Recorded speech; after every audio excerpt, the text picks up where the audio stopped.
This is 8 Minutes, a podcast helping you understand the energy and climate challenge in just a few minutes. I'm your host, Paul Schuster. COP28 wrapped up an intense 2 weeks of climate negotiations last week. By some estimates, over 400,000 people attended this year's climate conference in Dubai.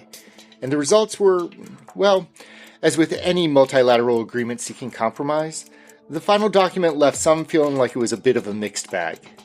But the COP isn't just about the delegations, nor the highly anticipated global stocktake that came with this year's event. Every conference of the parties is split between two areas: a green zone where the global negotiations take place, and the blue zone where the general public can learn about the new processes and commitments from both public and private entities from across the globe. And there were a lot of announcements at this year's event. So let's dig into what went down in Dubai, what the outcomes of the official global stocktake revealed, as well as what happened over in the other zone, where the energy towards climate commitment hit a new high, in many ways highlighting what may be best summarized as a tale of two COPs. 8 minutes. It's how long it takes the sun's rays to hit Earth, or how long I made it this year without hearing Wham's Last Christmas. Is it just me, or is that song literally everywhere? Let's get it on. The 28th Conference of the Parties was supposed to be a moment to step back and really review how the planet is doing in limiting our global warming. When the Paris Agreement was ratified in 2015, the document called for a global stocktake every 5 years to monitor and review how we're doing towards meeting our goals. This year was the release of the first global stocktake. And interest in the conference was further heightened earlier in the summer when an initial report from the IPCC, the Intergovernmental Panel on Climate Change, indicated that this COP may be our last chance to keep the planet from exceeding our ambitious 1.5 degrees Celsius target.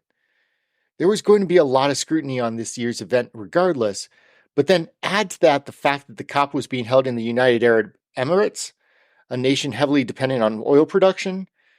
Well, in many ways, the negotiations at COP did achieve some really good things.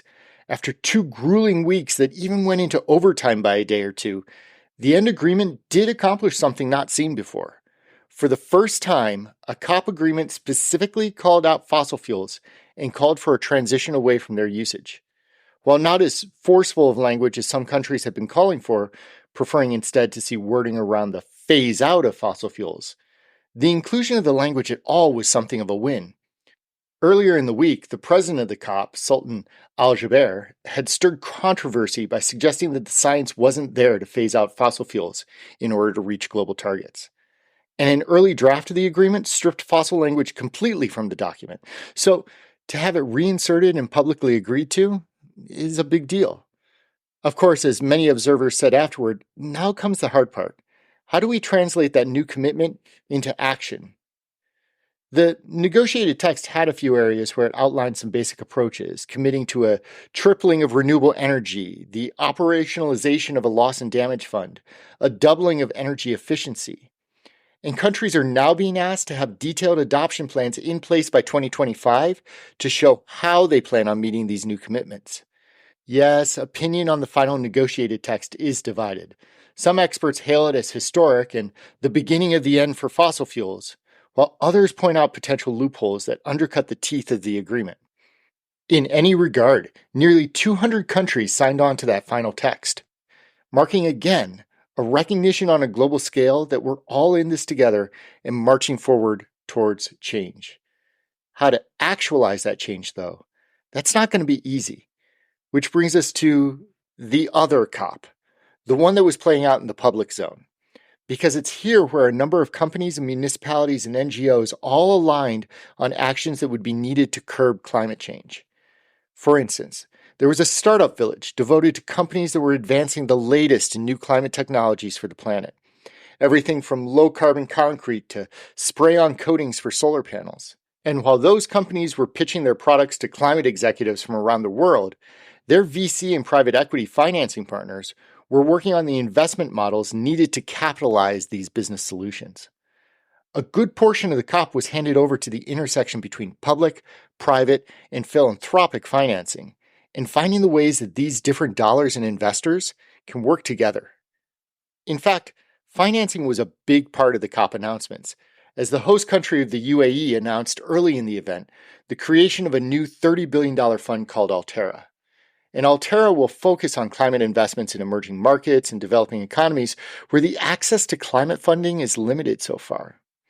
Not to be outdone, Kamala Harris announced that the U.S. would be pledging $3 billion towards the Green Climate Fund as a different vehicle to help emerging economies.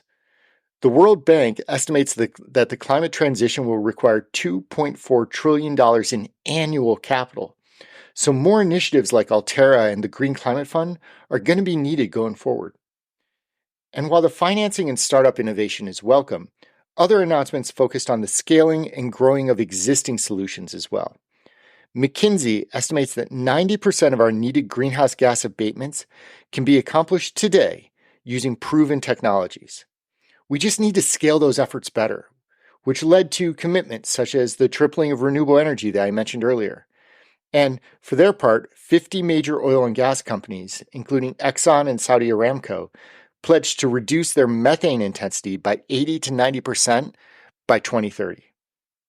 More than 200 major companies attended the COP this year, building upon corporate leadership in transitioning to renewable energy, driving GHG emissions out of their value chain, and decarbonizing their business.